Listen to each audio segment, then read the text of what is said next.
Olá, graça e paz. Dando continuidade aos nossos pequenos textos Grandes Verdades, João capítulo 9, os versos de 1 a 7 diz assim: Ao passar, Jesus viu um cego de nascença.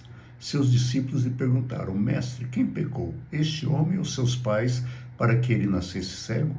Disse Jesus: Nem ele, nem seus pais pecaram, mas isto aconteceu para que a obra de Deus se manifestasse na vida dele. Enquanto é dia, precisamos realizar a obra daquele que me enviou. A noite se aproxima quando ninguém pode trabalhar. Enquanto estou no mundo, sou a luz do mundo.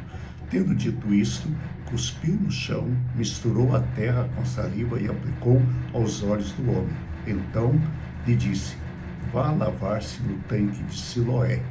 O homem foi, lavou-se e voltou vendo.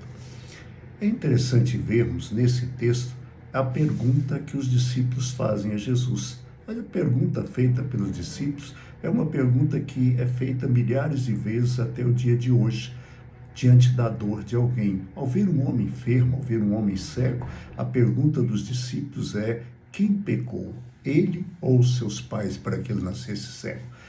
Essa pergunta, ela é uma pergunta curiosa, mas é uma pergunta bem humana, porque nós seres humanos temos a mania de buscar os culpados. Nós não queremos tentar entender o que está acontecendo, nós queremos achar um culpado.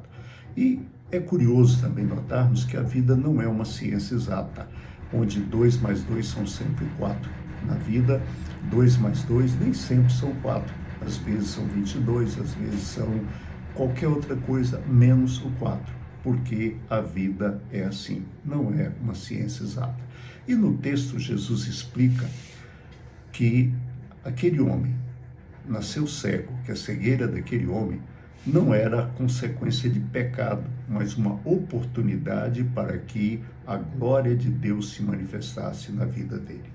Ou seja, não vamos dizer que era uma bênção. Ninguém vai dizer que a cegueira daquele homem era uma bênção, especialmente para aquele homem. Mas a cegueira daquele homem foi a oportunidade para que a glória de Deus se manifestasse. E é interessante você notar que, se você ler o restante desse capítulo 9 do Evangelho de João, você vai notar que aquele homem que foi curado da cegueira, ele se tornou uma poderosa testemunha de Jesus. Primeiro, ele testemunha para os seus vizinhos. Depois, ele testemunha para os seus conhecidos. Ele é então levado à liderança religiosa da época e ele continua testemunhando destemidamente. E eles perguntam: é verdade que você era cego? Sim, eu era cego. Quem te curou? Eu falo: foi um homem. Não, ele não pode curar. Ele é pecador. Eu falo: se ele é pecador, eu não sei, mas eu sei que eu era cego e agora eu vejo.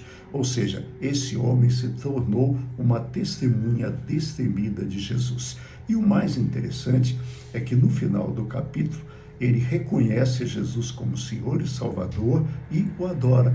Ou seja, aquele homem que nasceu cego, que viveu boa parte da vida dele cego, é curado. E ao ser curado, ele se torna uma testemunha de Jesus, ele fala de Jesus, ele reconhece, adora Jesus e virou uma nova criatura. Por isso, é fundamental entendermos isso. Não procure encontrar culpados, não procure achar que alguém está em pecado. A enfermidade nem sempre é pecado. A enfermidade é consequência da nossa humanidade. Nós adoecemos porque nós somos humanos. Algumas doenças são consequência da irresponsabilidade nossa. Excesso de algumas coisas, excesso de alimentos, excesso de doces pode provocar uma variação de glicemia, ou a diabetes tipo 2, excesso de gordura pode causar o diabetes, mas nem sempre é assim. Muitas vezes acontece, outras vezes é simplesmente uma doença genética que você tem porque os seus pais tiveram. E aí, você vai culpar a quem? Temos que lembrar uma coisa: muitas coisas na vida nós não entendemos. E como nós não entendemos, nós devemos lembrar de uma coisa: no final Deus vai ser glorificado. Não importa o que esteja acontecendo, no final Deus vai ser glorificado. Então, quando você vê alguém sofrendo, não tripudie, não fala: Deus está castigando, tá vendo? Não, Deus não faz isso. É comum quando morre uma pessoa que Alguns não gostam de estar vendo, Deus pesou, porque ele fez isso. Não, isso é você, isso não é Deus. Deus não é assim.